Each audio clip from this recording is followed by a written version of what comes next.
এই যে আবু সাইদকে দেখতেছেন, আমি যতটুকু জানি আবু সাইদ গরিব মানুষের ছেলে। আপনারা জানলে বলবেন ঠিক বা বেঠিক, ঠিক না বেঠিক? এই আবু সাইদকে কওমি যে কোনো একটা মাদ্রাসা হাফেজ বানিয়েছে, ফ্রি খেয়েছে। এই যে আমি আব্দুল কাইয়ুম মোল্লা, সুন্দর কাপড় পরে আপনাদের সামনে বসা, আমি দামি একটা গাড়িতেও এসেছি। আমি গহরডাঙ্গা মাদ্রাসায় পড়েছি, একদম ফ্রিখানা খেয়েছি। এই আপনাদের মতো কিছু বাবারা, কিছু ভাইয়েরা বর্তমানে এই এলাকার যে মাদ্রাসাগুলোতে আপনারা টাকা দেন না, আপনারা চাউল দেন না, আপনারা জোরে বলেন, লজিং খাওয়ান না, এই খাওয়ার ফসল আমি আব্দুল কাইয়ুম মোল্লা, আমরা আপনাদের ফসল। একটু অত্যাধুনিক করে, আগে আমরা ফ্রি খেয়ে বড় হয়েছি, আমরা একটা সিস্টেম নিয়ে আসছি। সেই সিস্টেমটা হলো যে মানুষের কাছে না চেয়ে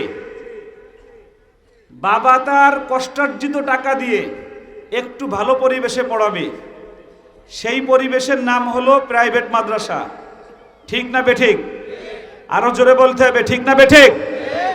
আপনাদের এই নজিবপুর শহরে আমাদের আবু সাইদ, সে একটি প্রতিষ্ঠান করেছে, নাম দিয়েছে দারুস সাআদা। আওয়াজ দিয়ে একসাথে সবাই বলেন তো, নাম কি? আবু সাইদ আমার যে প্রতিষ্ঠান, আমার মাদ্রাসার নাম জানেন কে কে? বলেন তো, নাম কি? এই ছেলেটা ফার্স্ট হয়েছে, দাঁড়াও। রায়হান যখন তিলাওয়াত করছে তখন সাথে সাথে তিলাওয়াত করছে, যখন গজল গাইছে রায়হান বলার আগেই গজল গেয়েছে। আমি তখন থেকেই ওরে টার্গেট করছি, ওরে কিছু টাকা দেওয়ার দরকার। আপনারা কি বলেন, দেওয়ার দরকার নাকি দরকার না? তাকে 500 টাকা পুরস্কার দেওয়া হলো। আসুন আসুন আসুন, তাড়াতাড়ি আসুন। ও আস্তে আস্তে আমি একটা গজল গাই, আমার সাথে যে ভালো গাইবে তাকে পুরস্কার দেব।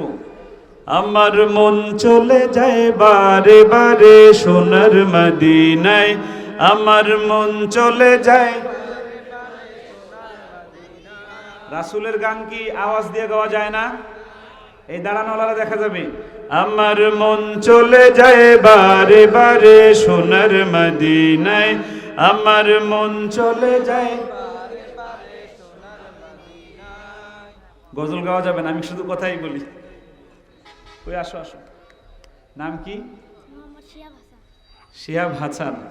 কোন মাদ্রাসায় পড়ো? এই মাদ্রাসায়? তুমি এত সুন্দর কেন? মাশাআল্লাহ। তোমার আব্বু কি করে? ব্যবসা করে, আলহামদুলিল্লাহ।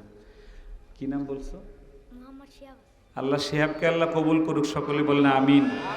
শিহাব যেন আগামী 20 বছর পরে এই মঞ্চে বসে আপনাদেরকে দিনের দাওয়াত দিতে পারে, বলেন আমিন।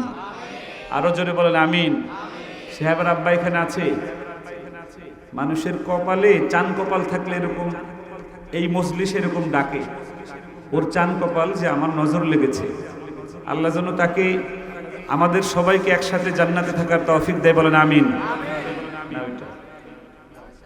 জাযাকাল্লাহ। বসো, এখানেই বসো তুমি। কিয়ামতের দিবসে যেন আল্লাহ এরকম আলাদা করে আমাদেরকে ডাক দিয়ে নিয়ে যায়, বলেন আমিন। আরো জোরে বলেন আমিন। গজলটা বলবো নাকি বলবো না?